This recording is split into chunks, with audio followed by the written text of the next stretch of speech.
Welcome to Elemental Fun, a historical and cultural look of the elements of the periodic table.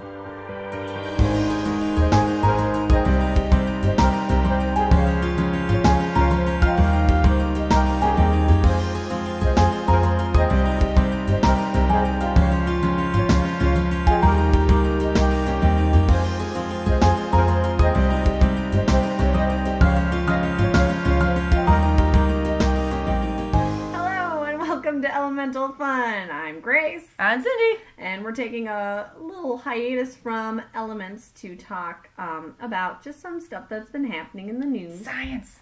That's science-based, of course. We're not talking about celebrities. Well, we do sometimes. I actually will be talking about some celebrities in my news, but it's not good news. Oh. We need good news nowadays. I know we do, but we really do. This is just news. Okay. So some of my news is a little bit old, but I just read articles on it, and I think it's pretty fascinating. So I was just nodding at her, so you can't see it, because this is a podcast. we're still learning. So I have two stories. Do you have one story? I have one story. You kind of have a story? There, yeah. Okay, so we could call it science stories. Ooh, science stories. I like it. Because they're not really news, because they're not new. Well, some of it maybe, but not all of it. It'll be new to you, maybe. That's right. New to you. New to us. All right. So, both of my stories involve NASA. Ooh. So Space Force. Space Force. I just was listening to another podcast with Neil deGrasse Tyson on it about talking about history and science. Oh. Actually, military and space. Yeah. Yeah, it's actually pretty interesting. To combat space ISIS. I can totally talk about something about that. Okay. Okay. Well, so do you want the lighthearted story or the kind of depressing story first? Let's go depressing first, and then work our way to more exciting, fun things. You may have heard this. NASA has discovered that a whole lot of ice is melting up in Canada and Siberia. That's not new. Ice is always melting. But it's permafrost. Oh, shit. Permafrost, in case you don't know, it's important. Is ice that's been frozen for a long time, like since the last ice age. It's perma. Yeah. Permanent frost. And it's not so permanent now, thanks to global warming. It's melting at extremely high rate, and the problem with that, some of you are like, okay, so like what, some more water? Well, no, there's a couple things wrong with it. One is that it melts, and there's a lot of sediment in the ice, in the frost, and so that goes into the rivers and goes into the ocean, and it's kind of choking out some trout and things like that. But the bigger problem is the amount of methane and carbon dioxide that's going to be released into the atmosphere. Now you're thinking probably, Grace, how does ice melting release carbon dioxide and methane into the atmosphere? It's like if you froze some soda, you'd still have gas pockets popped in there. Well, that, and there's, in the ice, there's plants and animals and dead things that haven't quite decayed yet, and then they're going to decay. Or they decayed, and then they were frozen in the decaying process. And in melting that permafrost, they believe that the permafrost holds twice the amount of carbon dioxide than that's actually in our atmosphere right now. Whoa! So, double down. More melting equals more heat in the atmosphere, which means more melting, which means more heat in the atmosphere, which means we're going to get real toasty soon. Yeah, and I like to point out that the greenhouse effect, which is basically what you're talking about, which is what the issue is with climate change. However, the greenhouse effect is actually a good thing, because it actually keeps the planet how nice it's been for us. Right. The problem is that we're ramping up that temperature really, really high, past the point of good greenhouse effects. Right. I mean, there's supposed to be a balance between the amount of gases in our atmosphere that keep us warm and toasty so that we don't freeze, but not so toasty that, everything dies. It's regular yoga and hot yoga.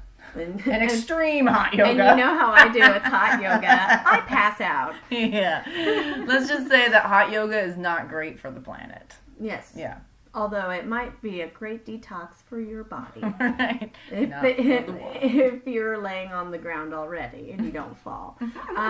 The other worry are the ancient diseases that are trapped in that permafrost. Oh, things that we do not have immunity for anymore. So that's like a whole new thing. Yeah, so that's another worry. That one's not as completely obvious as just the immediate, right? Yeah, because we think about the immediate effects, yeah. And then there's these other little things. Well, and it's like, well, there could be diseases. It's not proven that there are diseases that are proven. So it's kind of a lot to worry about. So yay. Well, then I want to add another thing to that, but please do. You put more carbon dioxide in the atmosphere. Do you know what one of the largest places where carbon gets absorbed?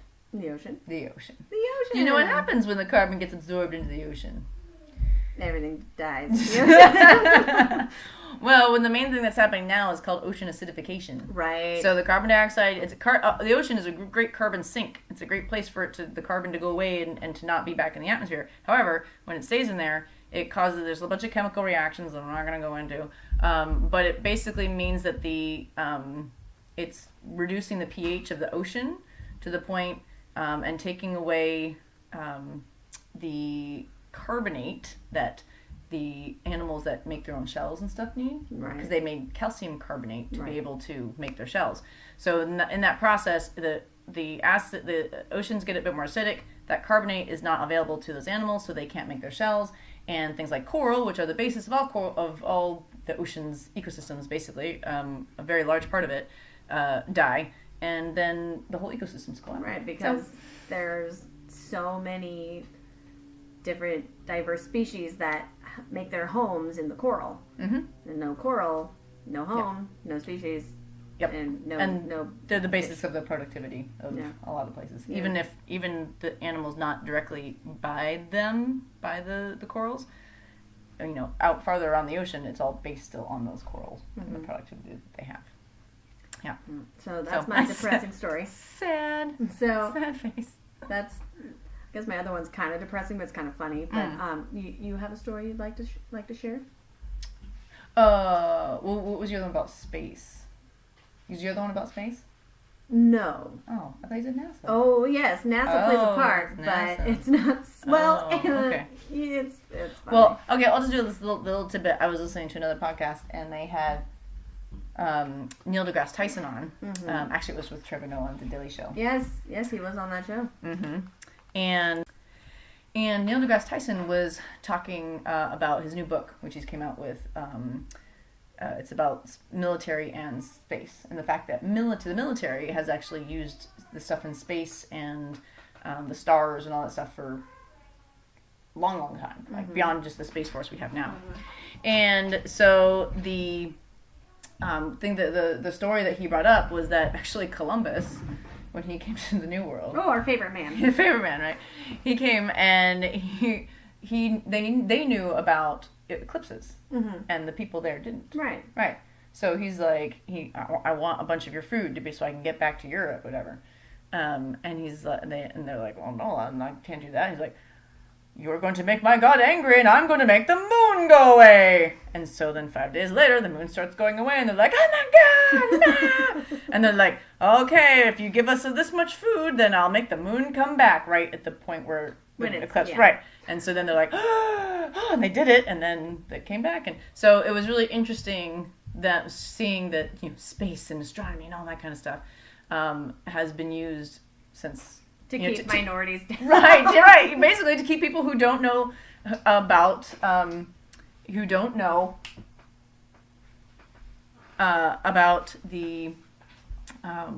science, and able to keep them down. And so that's what he was kind of saying, like how important science education is and just learning about science. This ties really well into my story. Like this, we don't even plan this. No. Remarkable, because I want to talk about flat earthers. Oh, I just heard about that this morning too. Yeah. Flat earthers, for those of you who don't know, are people that believe that the Earth is not round, although it's been proven for, how many hundreds of years? Yeah, quite a few. Yeah. And they think it's a conspiracy made by NASA. Of course. Which I don't know why. My theory, because we're going with theories, is that the globe making industry makes more money. That's a really large conspiracy. Yeah, because they would not make any money. Who buys globes? No one would buy it. Who buys globes? Yeah, teachers. Yeah, I teach how to read globes. But who else besides nobody has random people have globes in their houses. It's a large industry. Okay. Globetrotter. There's plenty of celebrities that actually are flat earthers. Yeah, not famous celebrities, but enough people that have voices and platforms. Right. Like there's some less known rappers, some athletes have come out and said the Earth is flat, because people see that the Earth looks flat from an airplane. How can it be round? So anyway, most flat earthers are American, obviously, or a lot of Britons, actually. Really? And they had their national Flat Earthers Convention in Birmingham, UK, this last May. So, I wanted to talk about some theories that came from speakers. It still makes me so sad that they have a whole convention. You're going to really like one of these theories, though. Okay. I'm going to tell you. Okay. You're going to enjoy this. So, one of the speakers, named David Marsh, he concluded that gravity does not exist. Okay, what's holding us to the Earth? Magnets. Is there like a giant super magnet? He conducted experiments in his back garden with a Nikon camera and a mobile app tracking the moon to prove that magnets, I can't do this without laughing, magnets keep us here. Okay. Because it's flat. Well, no. So is it like those ones with have the little face and you can move the powder around, the magnets, and maybe like mustaches on them? Is that what's happening? Is there some guy underneath doing that? No. Okay. There's no one under. Well, they don't know what's under our flat planet. Okay. They don't believe though it's a turtle or elephants like in Discworld. You know Discworld? No. You've never read Terry Pratchett? No, maybe not. You're a nerd and you've never read... I'm going to take away her nerd card until she reads at least one Terry Pratchett novel. Discworld is the idea that it's like... It's a disc on top of 4 elephants on top of a turtle. It's... I don't know. Very out there. Okay. So, but there's magic. It's out there. It's crazy. People love him. Old British man. He died. Pour one out. So, they don't know what's underneath the planet, but people say, well, why doesn't the water run off the edge of this flat Earth? Right. Or why don't people fall off? Well, the theory for a really long time was that there is a 150-foot tall ice wall. And people swear, they're like, I've seen the ice wall, man. I've seen it. Winter is coming. That surrounds our round yet flat Earth. Because we're still a circle. Right. Just a flat circle. Okay. This is very entertaining. I know. But. So, okay. And that NASA employees guard the wall. My God. I want to know. It just keeps turning. I want to know why. Why would NASA do this? What's the point of making it more complex? Like, wouldn't it, if you're going the other way, wouldn't it be like, it's still flat? It's about to get even more complex. Well, so who thinks, where's the magnet? Who's doing the magnet underneath the thing? I don't think it's a giant magnet. I think it's electromagnetism. Oh, okay. I'm thinking he's got like this big giant magnet. No, I think it's just like, because like what is keeping us here, because like but why... we're not magnetic. How are we being kept I wasn't there, okay? I'll try to get to the next Flat Earthers convention. I will take serious notes for you so that you know why the magnets are keeping us here. Because, this man did some serious research in his backyard. In his garden. With his phone. Yes, and his Nikon camera. I hear he has a BS in pseudoscience. BS being not a Bachelor of Science. BS. Yeah, BS. The other theory... Oh, your phone ding. Is that mine? Yeah. Oh, sorry. I put my phone on silent. Oh, I should have put mine on silent. Sorry. Shoulda, woulda, coulda. Our other, really excited. You're really like. Okay. I still don't quite because you talk about getting more complex. Mm. So another flat earther named Darren Nesbitt. I'm sorry. I am Mrs. Nesbitt. More like sorry. My name is Darren Nesbitt. That's from Toy Story. I know. That's my favorite.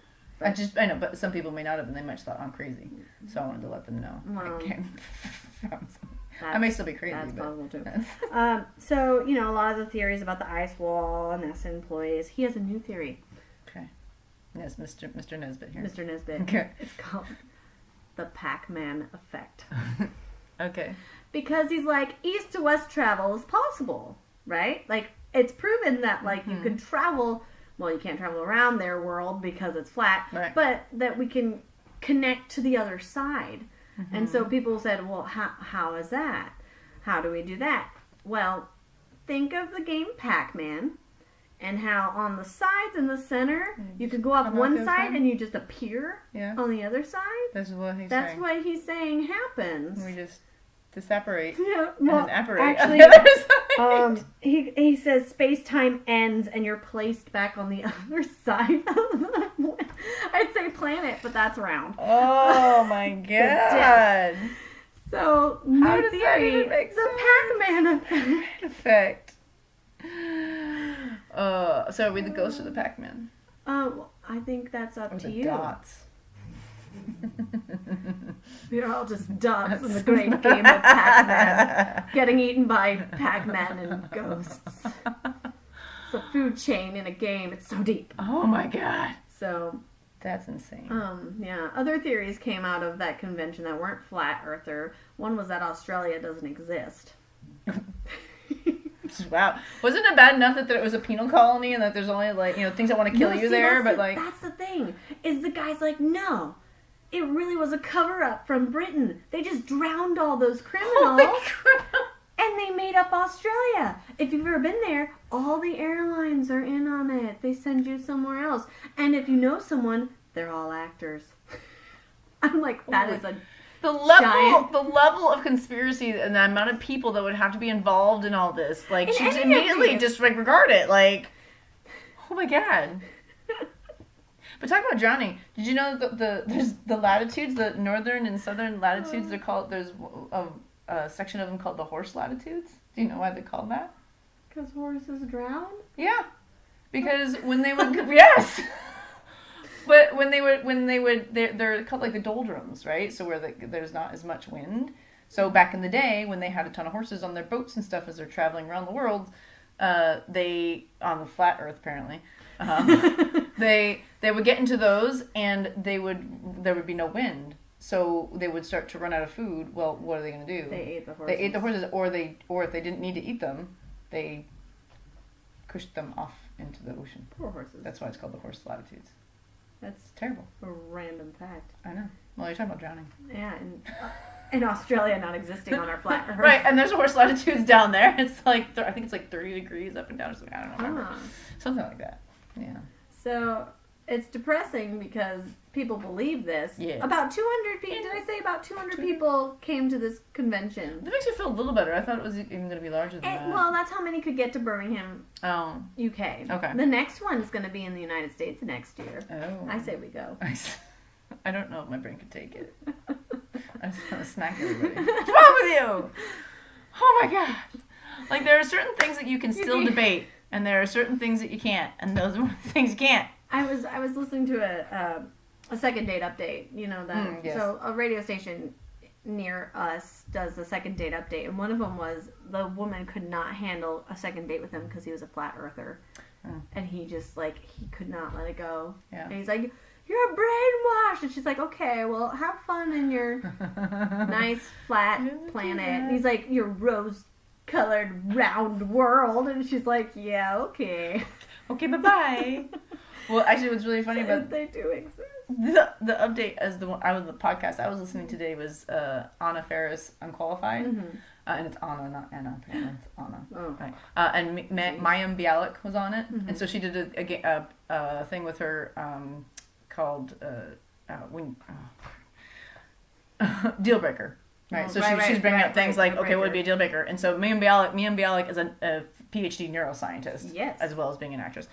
She's on The Big Bang Theory. Yes, and originally was Blossom. Right. In case you are way back when. a nerd but don't watch TV.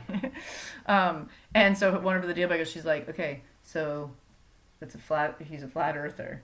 And she originally was like, she's like, yeah, deal breaker, absolutely. And then Anna's like, well, but what if he's really thinking about it? So what if it was like, well, like it's existential, like what if there's multiple dimensions, like really kind of parsing it out, like if it's a idea, not actual flat earth, but like what if we just can't see the different planes that we have, and there's this whole other thing. And so me and Bialik was like, well, if he's put that much thought into it of explaining, then maybe I'll go to the second date just to see. Now, see, so much energy goes into conspiracies. Oh yeah. That it's exhausting. Like just hearing them, like just talking about that, I kind of feel like I need to go take a nap. And I don't even believe it. I just get so angry. I laugh. I just laugh. I just think it's well, this kind of stuff I can, but there's other things I just get angry about. I can't take it. But, like really, flat Earth. Like, just why would NASA do that? And then why would they spend that much time? And it's been proven around before NASA existed. It's not like NASA's making it up. Well, maybe there was some other group and then they went down, so NASA had to take it over. Well, they have a lot of they're having trouble with Einstein's theory of relativity though, because sometimes some flat earthers believe that that we're constantly in upward motion, and that's what's keeping us here. Okay. But I don't know. It's just.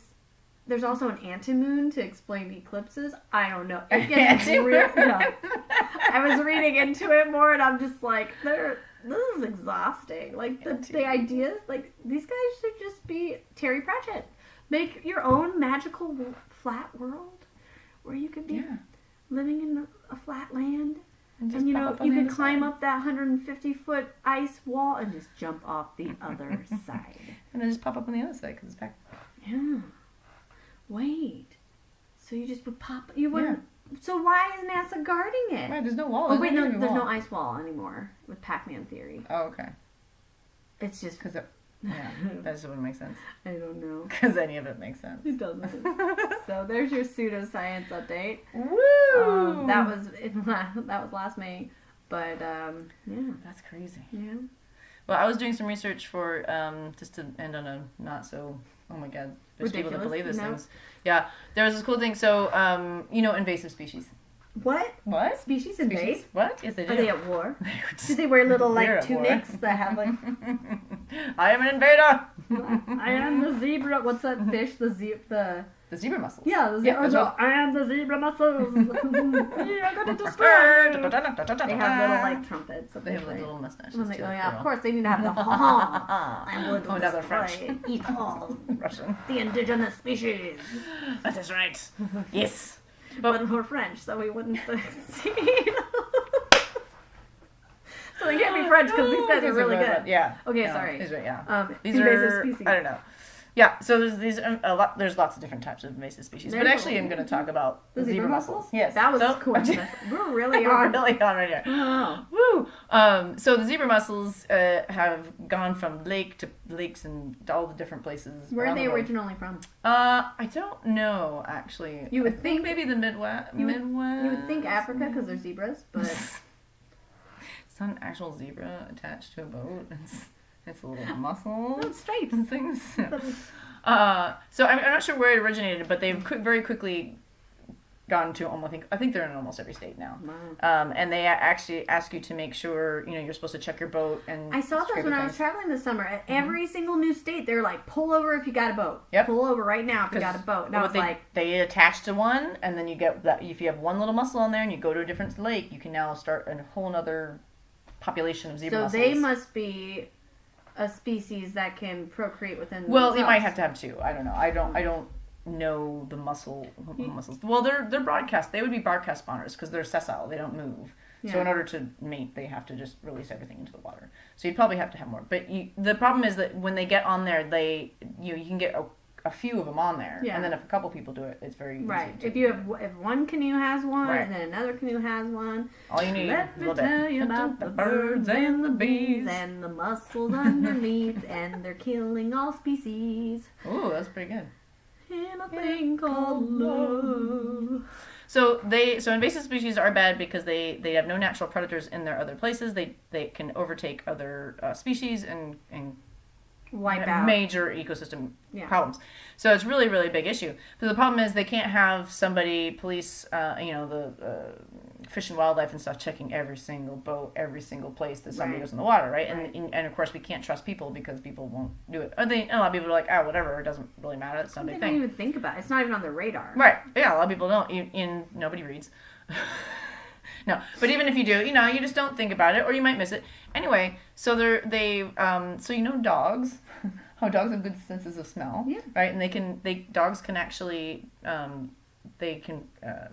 find like tumors and stuff in people. Right. They're trained to smell certain chemicals. They can do it for diabetics. Yeah. They can do it for blood sugar and stuff like that. So they're doing it for mussels. Awesome. So they can just take dogs around, like you can have a whole lineup of boats, and you can be.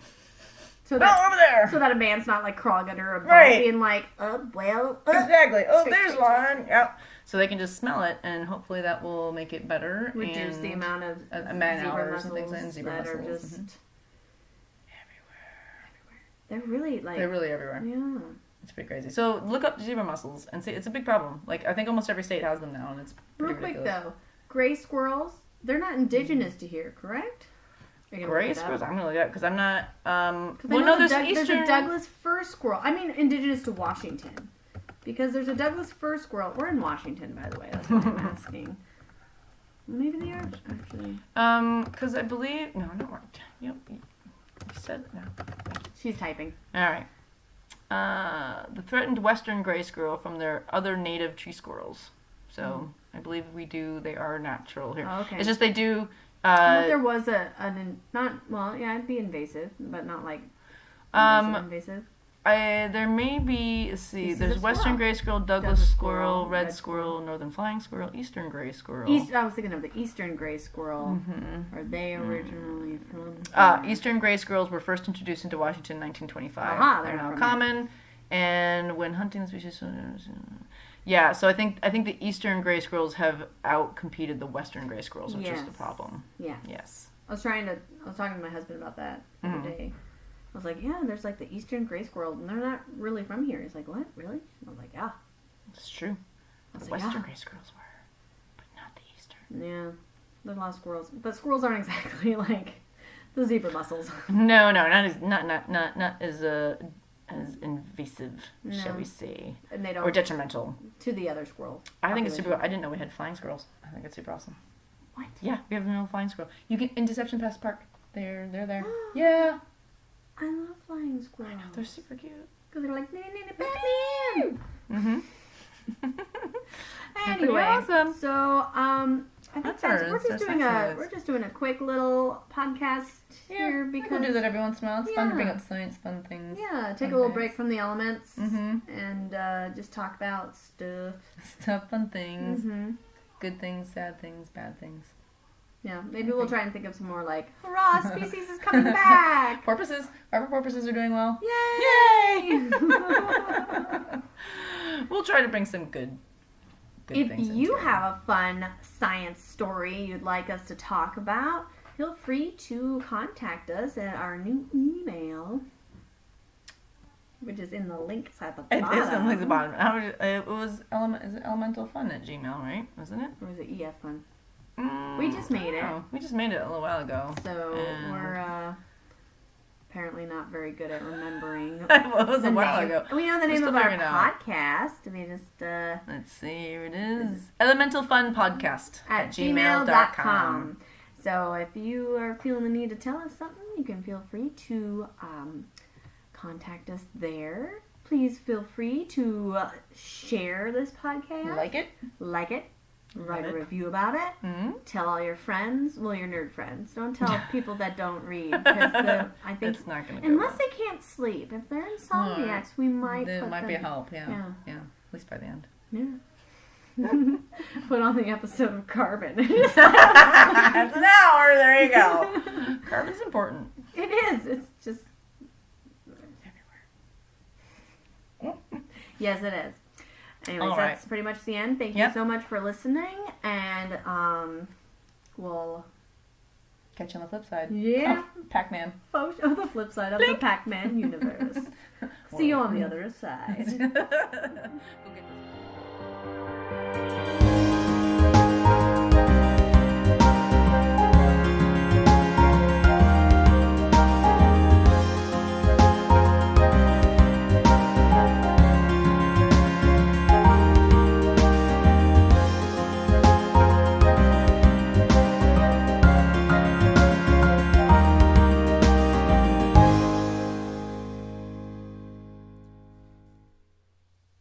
I just forgot the name of the podcast.